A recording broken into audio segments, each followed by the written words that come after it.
again. How did you work past that person that you were and transformed into the new person? Because obviously everyone around you is like, come on, Locke, come down to the Spotted Cow. We're getting on the piss and, hook it into the bag tonight. Yeah. Like, how did you break past that? I did 7 16-week body transformation challenges pretty much back to back because I knew I wasn't strong and people's, I was not strong. So if you wanted, I had the rubber arm, like it was easy if I was around you and you would mentally not strong. Yeah, just mentally not strong, physically not strong. I wasn't in a fit place at that point in time either. But if you were like, all right, let's get on the beers or the bag or whatever it is, I was like, fair, you got nothing else to do. So I knew I had to change my environment. That's why when I met my missus and it was like, right, I'm down in Brisbane now, it's a fresh start. And I actively, I was pretty lonely for those first 2 years in Brisbane because I wasn't going out trying to make friends because I just knew that you didn't want to I didn't want to get into the wrong environment again because I knew what that had done for me. So when I had that idea that I could really do something differently, it was like, right, let's just read as much, hang around people who are trying to do the same. Even, not all of those people I wanted to be around in terms of I didn't enjoy their company, but I liked the way that they were thinking and what they were going after, if that makes sense. So, but then that's over time, I was like, right, because you got to use what you can, right? Like to try and get to where you want to get to. It sounds bad, but it's like I didn't have the mental strength to back myself in those situations. So the easiest excuse was, I'm doing a fitness challenge. Yeah. Not drinking until I became strong enough to go, I can have 1 or 2 beers. Because like most blokes, it's like 1 or a million. But you got to a point there where you're sitting at the bottom of the stairs. Yeah. Having just had a biff. Had you been arrested or were you Yeah. So handcuffs, what? Yeah, I wasn't. Did you do the night in the clink? Yeah. No, I was so lucky, boys. So you're sitting there, you've just had that biff, and that's like that's a proper probably wake up call for you. And like you said before, like just a throwaway, like if someone's got the cure to stop people from hitting rock bottom. But like I just think that so often people have to hit rock bottom or find that lowest of lows without it being, the worst case scenario. But that just seems to be what it takes so often for someone to have that wake up call to turn their life around. Yeah. And then it's like that whole thing of like, what's the saying? Like when the student's ready, the teacher presents itself. And like you've had that rock bottom moment and then that event that you went to, because it's kind you of were ready. You were ready to make a change, and then suddenly but it's not until you get there. It's interesting because I did a video on it. Yes, it's like that saying, if it ain't broke, don't fix it. I was thinking about that in relation to the 8 areas, which we'll talk about, boys. Bloody oath we will. But like in those aspects, right? If it ain't broke, don't fix it. So if I'm not feeling mentally unwell at the moment, fucking she be right. If I'm not feeling physically unwell, fucking can neglect that. But if you neglect financially or if you neglect all of these things long enough, eventually it's going to catch up to you. At some point, and this is why I even listen to a podcast like this or go into men's groups, you can learn from other people's experiences in life, and it may not have happened to you yet. But we're around for 100 plus years. Shit happens, right? And most of us get to the point where it's like, I've been neglecting my physical health. All of a sudden, I go to the doctor and I've got bloody diabetes, and it could have been preventable. Like it's a metabolic. Yeah, but it's like you say, if it ain't broke, don't fix it. It's so true. But if you think about a car, like that's the reason why we service them. Like a car's not broken until you don't service your car that often. You see your brake lights lately. until it breaks down. You know what I mean? Then you're up shit creek. That's the reason why you take them every 10,000, don't you? That's they tell me.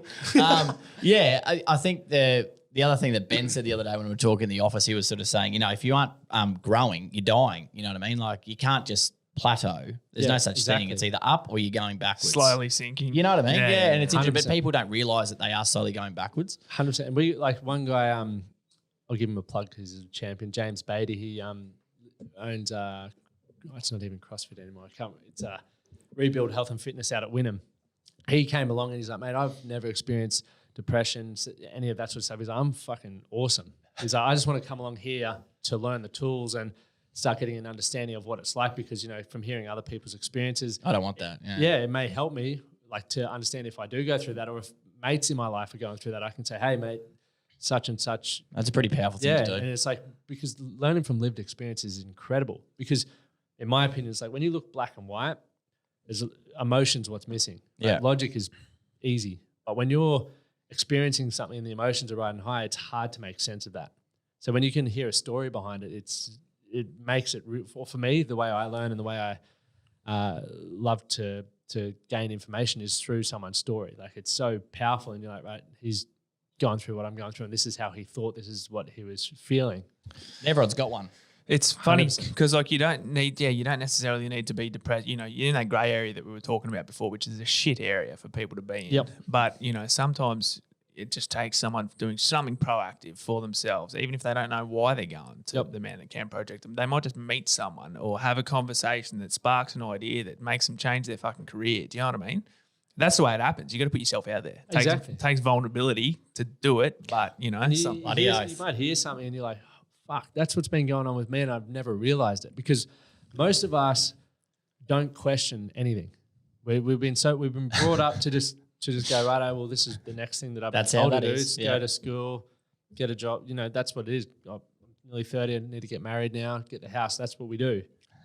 But we never go, is that what's next for me? Is that, you know, like, Mate, you're preaching to the choir. This bloke says that all the time. Oh, mate, I'm not conforming. well, you don't, you know.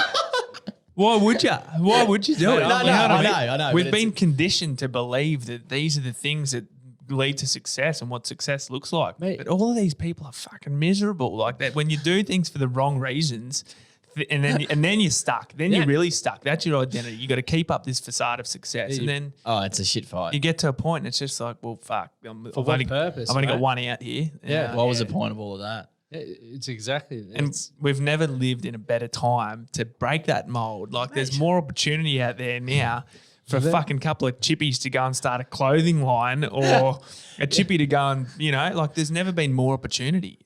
You can, and that's the thing. It's like we're all striving for that level of success, and we don't even know what that is. It's just like, must have a nice car, house, ball. Yeah. What the fuck does that even mean? Do you know what it comes down to?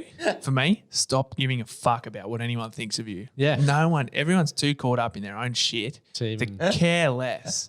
You know what I mean? As soon as you can, for me, in my life, the most empowering thing that ever happened to me, I can't remember, early 20s, was when I stopped giving a fuck what people thought about me. Do you know what I mean? Yeah. And suddenly the shackles are off. Like, just do whatever you Freedom, want. right? Yeah, it's good. 100%. Yeah, But it is good. It is good. People don't question it. It's like, well, you're working 90 hours a week. How's that going for you? I bet I'm nearly getting a promotion. What are you going to work 100 hours then? Fucking good luck. Like, you think about what you want a bit more and start questioning it. Or even when when I'm feeling any fucking emotion. So I was saying to a client this morning, she's like, I'm not feeling anxious today. I'm like, it's good. Have you asked yourself maybe why? And like, because if you do that long enough, like you have days where you feel good, you have days where you don't feel good. We all do. That's life. But most of us, we're like, when we feel good, let's just go for it. But we don't ever reflect on, did I sleep well?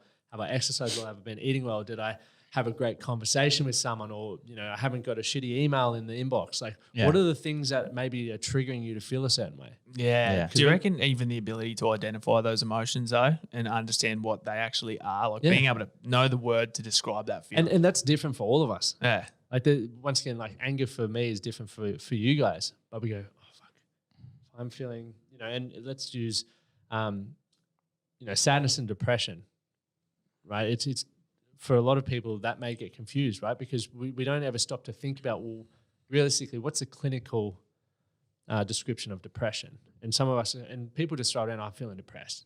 Are you really, or are you just feeling sad? And if you tell yourself something enough, eventually you'll start to fucking believe it. So it's people can feel flat, you know. Yeah. You can feel sad. It's not all the same thing. no. It lasts for different, you know, lengths Lengths of of time, time. all that sort of stuff. Yeah, And there's no right or wrong. Like, yeah. No And one- you're supposed to, you are supposed to feel that shit too. 100%. You know what I mean? There's like, if you don't understand what that stuff feels like, then you don't know what it feels like to feel good. Yeah. Yeah, well, that happy was or- the other day was something like you can't. If you had happiness all the time, you wouldn't know what it was. Yeah, exactly. You know what I mean? Everyone's It's trying like- to stay neutral, like where they don't, you know, they're trying to not feel that pain, that they don't allow themselves to feel the real good highs. And it's like, well, You can that's can gonna soak get it up. boring, right? Like if you keep doing the same thing for long enough, like if all I did was sit here for the next 30 years and just do this, I would be fucking bored. But that was a good cup of tea. It was a great cup of tea. My bicep would be fucking pumping. But after a while, you're like, all right, I want to do something different.